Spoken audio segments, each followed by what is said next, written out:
BA third year home science students, आजकल हम लोग ऑनलाइन क्लास में कैलोरीज़ का चैप्टर पढ़ रहे हैं और मैंने उसमें एक चीज़ बताई थी कि कैलोरीज़ को हम जब कैलोरीज़ का इफ़ेक्ट हमारी बॉडी पर बहुत ज़्यादा होता है। जब हम आवश्यकता से कम आहार के द्वारा कैलोरीज़ लेते हैं तो हमारे शरीर में कैलोरीज़ की कमी हो जाती है, लेकिन जब हम आवश्यकता से ज़्यादा कैलोरीज़ ले लेते हैं तो अधिकता भी हो जाती है। तो जो न्यूनता होती है स्टूडेंट्स, वो न्यूनता का क्या प्रभाव हमारे शरीर में होता है। देखो, व्यक्ति का आहार कम कैलोरी युक्त होने पर शरीर की समस्त क्रियाओं हेतु कैलोरी की कमी पड़ जाती है। हमें इसमें बैलेंस करना होता है। आहार के द्वारा हम कैलोरीज़ ग्रहण करते हैं।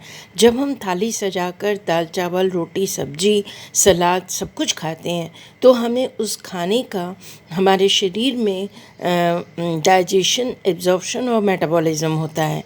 उसके बाद हमारी इंटेस्टाइन के द्वारा सारे न्यूट्रिएंट्स एब्जॉर्ब कर लिए जाते हैं जो हमारे शरीर में ग्लूकोज के फॉर्म में कन्वर्ट होते हैं और शरीर को रक्त में पहुंचकर ऊर्जा प्रदान करने लगते हैं। तो ये है कैलोरी। और जब हम आहार के द्वारा किन्हीं कारणों से हम आहार ग्रहण नहीं कर पाते हैं, फॉर एग्ज़ाम्पल जैसे हम अस्वस्थ हैं, हमारा खाने का मन नहीं है, हम तनाव में हैं, हम किसी तरीके से हमारे मुंह में छाले हो गए हैं, कोई भी प्रॉब्लम हो रही है, तो उसकी वजह से हमें जितना आहार ग्रहण करना चाहिए, जो कैलोरीज़ हमें लेनी चाहिए, अगर वो हम नहीं ले पाते हैं तो उसके न्यूनतम प्रभाव हमारे शरीर पर दिखाई देने लगते हैं।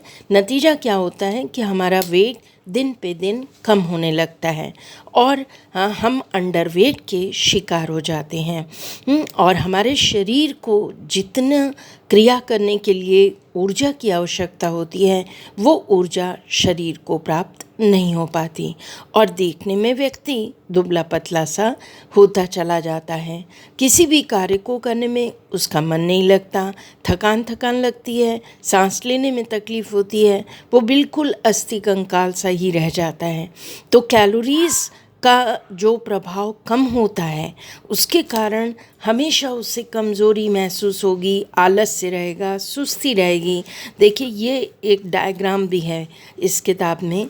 आप सब ऑनलाइन अगर आप इसे बना सकें, मैं दिखा रही हूँ तो आप बना लीजिएगा। ये इंग्लिश की डायटेटिक्स की बुक है, sign and symptoms of underweight. मैंने अभी बताया ये सारे साइन हैं हेड टू फुट तक। सबसे पहली चीज़ तो thinner and dryness of hairs, जो बाल हम लोग के चिकने चमकदार होते हैं, लेकिन जब हम अंडर नरिश्ड होते हैं, हमारा आहार न्यूनतम होता है तो हमारे बालों में रूखापन आ जाता है, बाल ड्राई हो जाते हैं और आसानी से टूटने लगते हैं। फिर लोअर टोटल स्लीप टाइम, जो हमारा सोने का समय है वो कम हो जाता है। कम से कम एक स्वस्थ व्यक्ति को 7 से 8 घंटे सोना चाहिए। जो अंडरवेट होगा उसे नींद ही नहीं आएगी। माइल्डली अल्टरेट थायराइड फंक्शन, जो हमारी थायराइड ग्लैंड होती है उसमें गड़बड़ियाँ शुरू हो जाती हैं।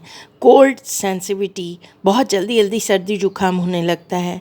लोअर बॉडी टेम्परेचर, बॉडी का टेम्परेचर 98.4 डिग्री नॉर्मल होता है, उनका 96 95 ऐसे ही बॉडी का टेम्परेचर बना रहता है। लाइट हेडेक थोड़ा सा रहता है और चेस्ट में भी हल्का सा पेन रहता है। लोअर्ड जो उनका ईसीजी वगैरह है वो बहुत ही स्लो चल रहा होता है और इसके अलावा उनका मेंस्ट्रुएशन पीरियड स्पेशली लड़कियों में डिस्टर्ब हो जाता है। नाखून भंगुर हो जाते हैं, बहुत इजीली हाथ से टूटने लगते हैं। लॉस ऑफ सबक्यूटेनियस फैट, जो हमारी मसल्स के ऊपर, स्किन के ऊपर फैट होता है वो डिपॉजिट होना ख़त्म हो जाता है। स्लोअर रिफ्लेक्सेस, जो हमारे रिफ्लेक्सेस होते हैं, मतलब प्रतिक्रियाएं जो हमारा शरीर करता है, जैसे पैर हम चल रहे हैं, पैर के नीचे कोई बिच्छू जैसी चीज़ आ गई तो तुरंत क्या होता है, हम अपने पैर को बैक करते हैं। तो इस समय व्यक्ति एकदम अजीब सा हो जाता है, बिच्छू के ऊपर ही पैर रख देता है या बिच्छू ही उसके ऊपर चढ़ जाता है, उसको पता तक नहीं लगता। जो लोअर लिम्स हैं, जो हमारे पैर के निचला हिस्सा है, उसमें ऑडिमा यानी जल का जमाव हो जाता है, स्किन बहुत ड्राई हो जाती है। और इसके अलावा डिमिनिश मसल्स मास, मतलब जो हमारी मसल्स के ऊपर मांस होता है वो ख़त्म हो जाता है। कॉन्स्टिपेशन की स्थिति बनी रहती है क्योंकि आदमी खाना तो खाता ही नहीं, तो पेट सूख जाता है। माइल्ड एनीमिया भी रहता है, रक्त में खून की कमी हो जाती है, उसका खून पतला हो जाता है। हार्ट रेट बहुत स्लो हो जाती है, धीरे धीरे हार्ट बीट करता है।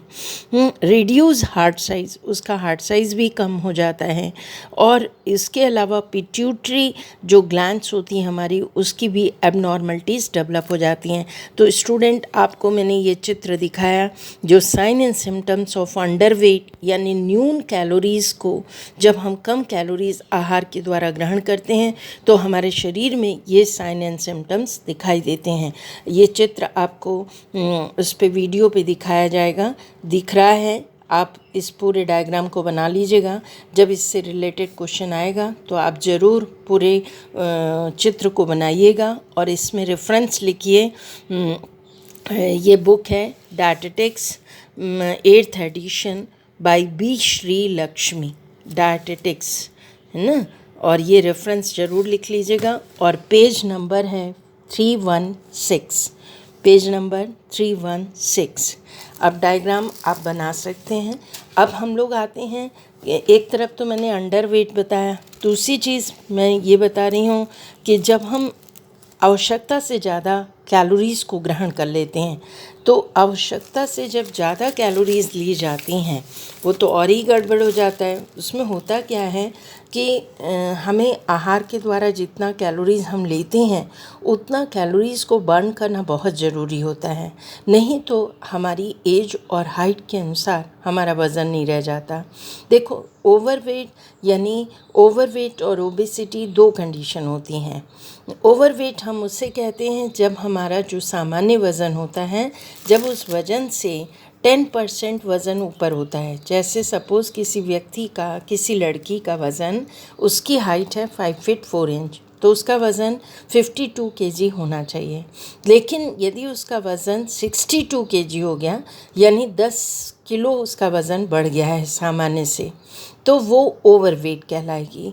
और जब उसका वज़न 52 होना चाहिए लेकिन 72 हो गया, यानी 20 kg वेट बढ़ गया, इसका साफ साफ मतलब है कि वो ओबेसिटी की शिकार हो गई। यानी वो आवश्यकता से ज़्यादा आहार द्वारा कैलोरीज़ ग्रहण कर रही हैं, लेकिन उस कैलोरीज़ को बर्न नहीं कर पा रही हैं। वो कैलोरीज़ उतनी व्यय नहीं हो रही हैं। केवल खाना और सोना, किसी भी प्रकार का कार्य नहीं करना, तो इससे हमारे शरीर में ओबेसिटी या मोटापे का जन्म होता है। जब मोटापा हो जाता है तो बहुत सारी बीमारियां शरीर को घेर लेती हैं, और वो बड़ी बड़ी बीमारियां जैसे diabetes, heart disease, hypertension, thyroid, ये जो प्रॉब्लम्स हैं ये शरीर को पूरी तरह से तहस नहस कर देती हैं।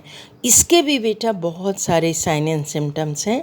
जब आप आगे के क्लासेस में पीजी में आएंगे तो आपको ओवरवेट एंड ओबेसिटी के चैप्टर्स पढ़ाए जाएंगे।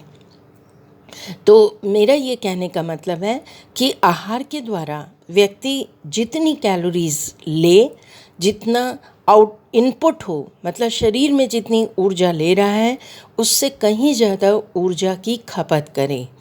इसीलिए आपने कभी किसी मज़दूर को देखा बहुत मोटा? नहीं, क्योंकि वो खाते तो हमसे ज़्यादा हैं लेकिन हमसे कहीं ज़्यादा ऊर्जा का व्यय करते हैं। यही कारण है कि जो हार्ड लेबर वर्कर होते हैं वो बड़े दुबले पतले होते हैं। वो आपने कोविड टाइम में भी प्रवासी मज़दूरों को देखा, कितने कितने किलोमीटर साइकिलें चला रहे थे, पैदल चल रहे थे, कैसे रास्ते तय कर रहे थे। आजकल भी वही परिस्थितियाँ फिर सामने दिखाई दे रही हैं। हम लोग तो टीवी न्यूज़ के द्वारा देखते हैं। तो वो कारण ये है कि उनके शरीर में ऊर्जा की कमी नहीं है। और जितनी ऊर्जा वो लेते हैं उतनी ऊर्जा, उससे कहीं ज़्यादा ऊर्जा व्यय करते हैं, वो दुबले पतले होते हैं। तो शरीर के में अधिक ऊर्जा होने पर ओवरवेट और ओबेसिटी की स्थिति खड़ी होती है। इसके लिए हमें सबसे ज़्यादा अपने आहार पर ध्यान देना चाहिए। आहार कम कैलोरी युक्त हमको ग्रहण करना चाहिए। हमें कम वसा युक्त, कम कैलोरी युक्त मतलब आलू, चावल, चीनी, मिठाइयाँ, कैंडी, आइसक्रीम, चॉकलेट, जितने भी शरबत हैं जो सिंथेटिक हैं, उनको घोल घोल के हम ना पिएं। तो उससे हमारे शरीर में एक्स्ट्रा कैलोरीज जाती हैं। बहुत ज़्यादा वसा का सेवन न करें। पूरे दिन में 10 से 15 ग्राम वसा में हमें पूरा भोजन प्राप्त करना चाहिए। और इसके साथ साथ हम अपने आहार में ज़्यादा से ज़्यादा सलाद का ग्रहण करें, सलाद और फलों का सेवन करें। अब देखो, दो चीज़ें मैं बताती हूँ। एक तो कैलोरीज़ के लिए मैं बार बार कहती हूँ, जैसे हमारे सामने बादाम रखा और मूंगफली रखी। बादाम मतलब वो बादाम गिरी वाला, दोनों ही वसा एवं तेल के स्रोत हैं, नट्स एंड ऑयल हैं। और ये इन सबों में fat soluble vitamin A, D, E के पाए जाते हैं। ये हमें आहार में शामिल ज़रूर करना चाहिए, लेकिन हमें अपने विवेक का इस्तेमाल करना होगा कि हम एक मुट्ठी भर बादाम खा रहे हैं या एक मुट्ठी भर मूंगफली खा रहे हैं।